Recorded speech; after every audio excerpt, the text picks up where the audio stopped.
Hey, Steph. Baby, go. That is your grandson lying there dead on the couch. Look at that. No. Look at that. No. I prayed with your daughter over your dead grandson. When a 5-year-old boy suddenly dies under mysterious circumstances, investigators in Dayton, Ohio desperately search for an explanation. What's more important to you? Someone getting in trouble or the fact that your grandson is dead? Then prove it or walk out that door. The following report is based on official police records, and the footage has never been seen before until now. On the morning of Saturday, March 30th, 2024, Dayton dispatchers receive a chilling 911 call. A child has died in his sleep. He went to sleep as he is. Please come, please. Ma'am. What is going on with your child? He laid down, went to sleep, and I was on the couch with him. Me and my he's my grandson, and he won't wake up. He's cold as ice. His nose was bleeding. I wiped his nose, and he didn't move. Okay, ma'am, how old is he? 5. I was babysitting him, and he's cold as ice. He's cold.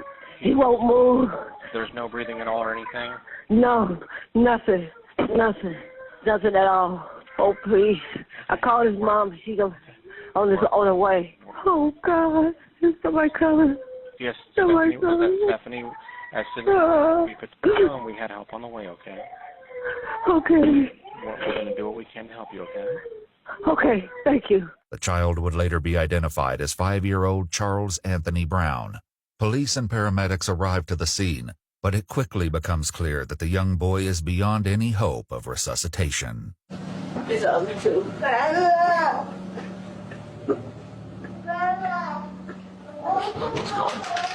Hey, Steph. When was the last time you saw him? 15 minutes ago, did I call you? No. When was the last time you saw him moving? He went to sleep, and then we all went to sleep. And then I slept on What time was that? about, I can't remember, I guess 10 or 11, so. 10 or 11 last night? Yeah. Okay. An officer speaks with the child's grandmother, 58-year-old Stephanie Shanks, who was babysitting the 3 grandchildren while their mother was at work. Does he have any health issues or anything? No, he wasn't, nothing. Okay, and you said you saw him last night? Yes, about 10, I mean, he went in that position, and then that's where he was at, and then I seen some. So when you saw him, he was sleeping? No, I got up this morning, I wiped his nose, and something coming out of his nose. Okay, so about 10 And I this wiped it, morning? the stuff was still in the toilet. I put it in the toilet, I didn't flush it. And Okay. he didn't move. And I called his mama. And how old is he? 5. Oh, his mama's coming. Is this brother and sister? Yes, it's twin. They're twins? Yes. How old are they? 5. 5. Oh, Okay. And how was he? 3. 3? Oh, he had nosebleeds, but that's it. That's it. He had no nosebleeds or nothing. He had nosebleeds. Charles' sudden death leaves officers searching for answers, but any hope of an explanation must wait for investigators who are on their way to the scene. For now, officers outside share their thoughts on the devastating situation. Typically, I'm one to jump offering to go. This was one that I really didn't want to. Yeah. I was literally holding my breath, please don't, please don't. I knew it was coming. I don't know what the kid is. I didn't see the kid. Well, when you just had a kid, the last thing you want to do is go on a dead kid's home. It don't get any easier. Yeah. We gotta wait for mom to get here, then we're gonna call mom down and get info on the kid. We only know his name. They're making murder attack into medical history. Stay with grandparents, right? They stayed the night here. They don't live here. No, so they were just visiting, supervising the kid. Probably babysitting some of them going out, which is fine. Once we get the information, I'll call the coroner. I'm sure he'll want to come out. It's wildly unusual. Suddenly, an unidentified male approaches the scene and is stopped by officers who've been instructed not to let anyone inside. Hello. Do you know them inside of there? Yeah. How do you know them? Were you neighbors or something? That's my girl. It's my girl kids. Okay. Okay. So Who are you to them? I'm her daughter's boyfriend. Yeah, unfortunately, nobody can go in there right now. So. Seconds later, the mother of the 3 children, including the deceased 5-year-old boy, races toward the home. Why? Sorry, you can't go inside right now. I can't go inside. Come here. Please, I just want to see my baby. Please. No. He said we're not letting her in. Oh my God. We'll have to talk to her. Huh? We'll have to talk to He her. woke up like this. I don't know. Oh my God. Please let me go see my baby. Is that correct? 32 weeks, yes. Okay. Any other medical issues? No. No complications? No, or anything? none. Thank you. No. I'm sorry. My baby gone. Yeah.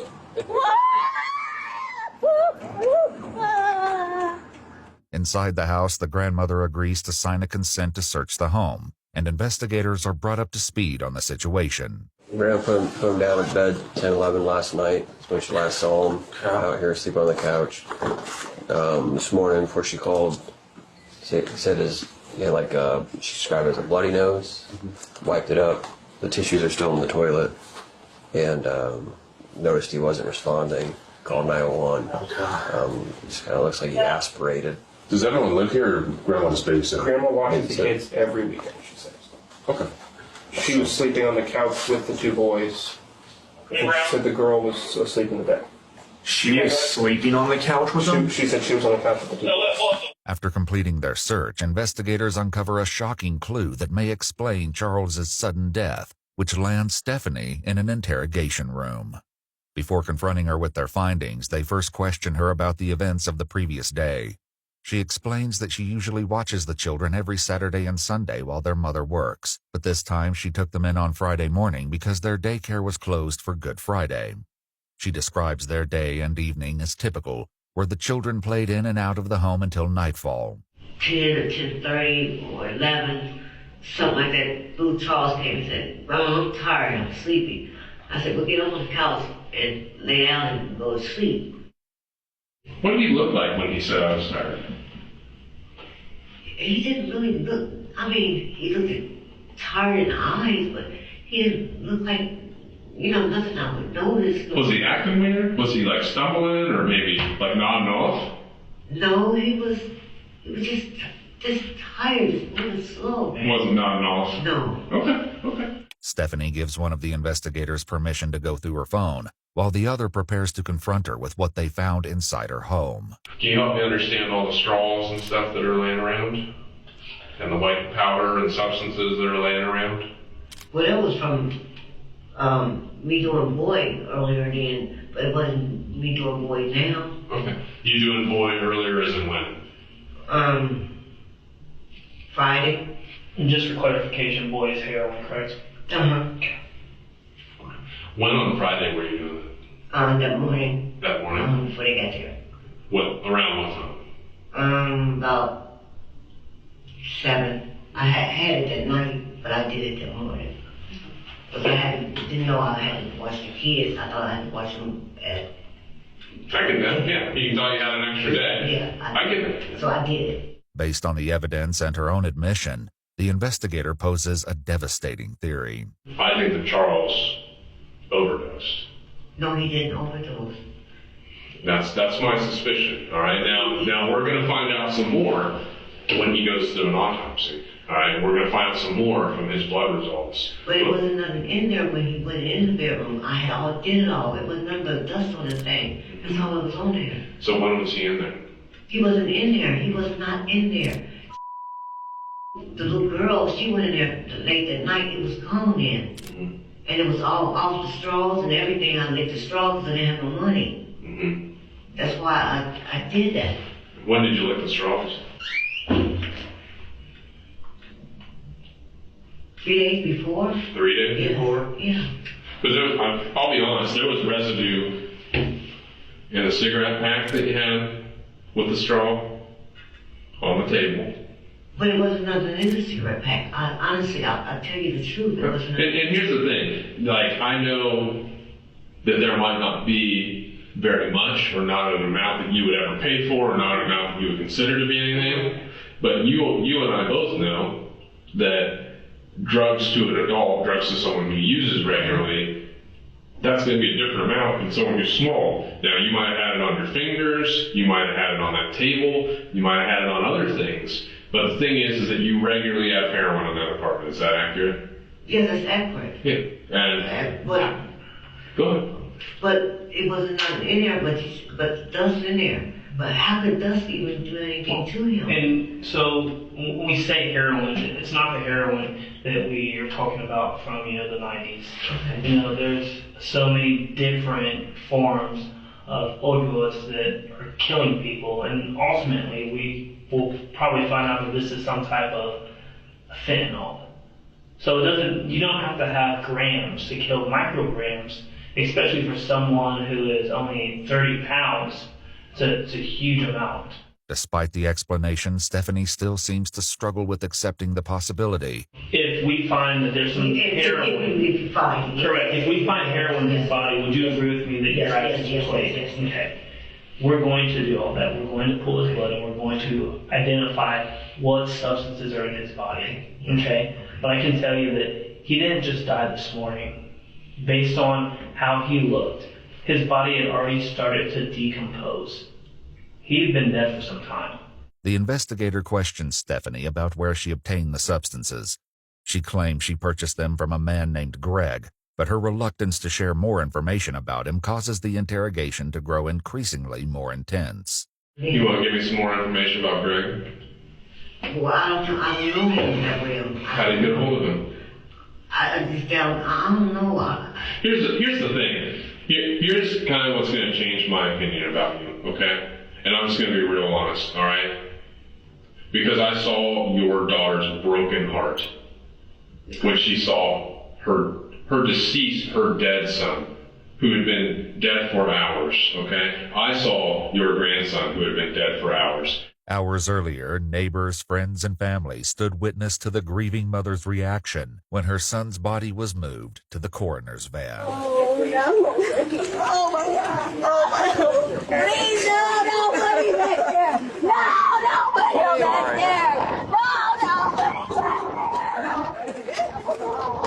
Get off of me. Stephanie gives investigators a street name but no exact address, along with a vague physical description. However, a startling discovery on her phone shifts the investigation dramatically, casting doubt on everything she said about Greg. On your phone, who is Bonk HD? I don't know who that is. And you called somebody named Bonk/HD? I don't know who that is. I don't know who that is. You called him 4 times yesterday between 7:40 a.m. and 11 a.m. As one investigator steps out of the room to take a closer look at the phone, the other continues to press Stephanie for the truth. On a certain level, I don't care about your drug habit. What I care about is Charles is dead. Charles is over at the coroner's office right now. I believe that when I hear about from the autopsy. Well, he's dead, right? Yes. He's dead. Yes. He died in your apartment. Yes. Okay? So if we're going to sit in here and talk, I want you to be truthful about things, or walk out that door. Okay. I just looked at the phone. You text Bonk HD as well to buy heroin. The what? To buy heroin. You're really starting to make me mad again. The store's always open. Like he's totally been done a phenomenal job telling you that you can walk out here anytime. You buy drugs with Bonk HD. You're lying. You being dishonest is not going to get you anywhere. There is a dead child. Your grandbaby. For God's sake. I prayed with your daughter over your dead grandson. Your dead grandson, and you're lying about buying drugs. Are you kidding me? Do you love your grandbabies? No. Do you? Then prove it. Or walk out that door. Consistently you lie. And then we have to confront you with what we know, and then you tell us the truth.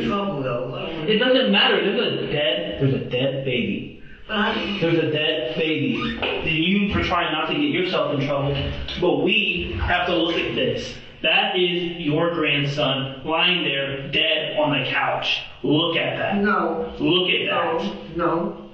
Because of your actions, and you're still sitting here trying to deflect the truth. No, I'm not. These lights are on. No. The truth will come out in this room.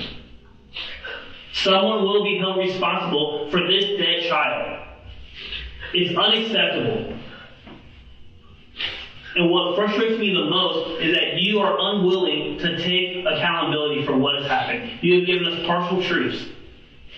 That's not okay. With confusion over Greg and the mysterious contact in her phone, the investigator presents her a final ultimatum. Here's the thing.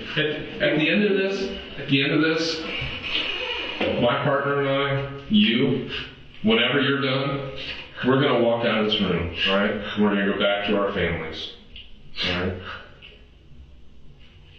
Charles is over there alone, in a bag.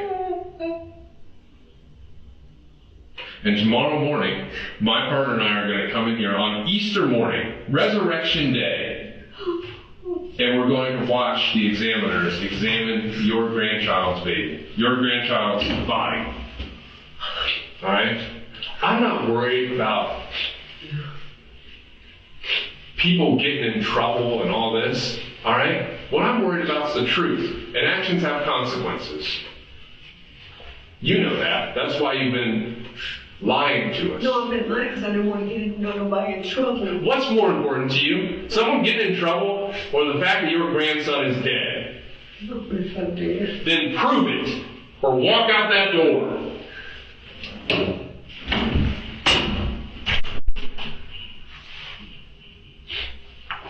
Prove it or walk out. Or we can close this door and we can talk about the truth for the sake of Charles over there, who's alone. What do you want to do? Choosing to stay, Stephanie finally reveals the truth. He's my regular drug supplier. He's your regular drug supplier. So I can ignore what you said about Greg at the store? Yeah. That was a lie? Yes. Okay. So yesterday you had the case? Yes. And you had got some drugs in the morning before they were there? Yes. But then you tried to get more drugs? Yes. What was different that you were trying to get more drugs? Because and the kids were there? Because I wasn't feeling too good. I wasn't feeling well. Like dope sick? Yeah. Despite her admission, the only way to be certain is to review the results of Charles's autopsy and toxicology report. You know, science takes a minute, right? Yeah. So when we get those results, when we get your results and it says that, you know, that you have maybe some heroin and some fentanyl in your system, you're not going to be surprised, right? No. When we find that in his system, what are you going to tell me? What are you going to tell Charles? That I had to my fault. I killed him. A post-mortem toxicology report for 5-year-old Charles Anthony Brown ruled his cause of death as intoxication by fentanyl and other illegal substances. According to his death certificate, the approximate time between the onset of exposure and death would have been minutes. On his death certificate, the manner of death is listed as an accident. 58-year-old Stephanie Shanks pleaded guilty to felony involuntary manslaughter, as well as 2 misdemeanor charges of endangering children, and was sentenced to 4 to 6 years in prison.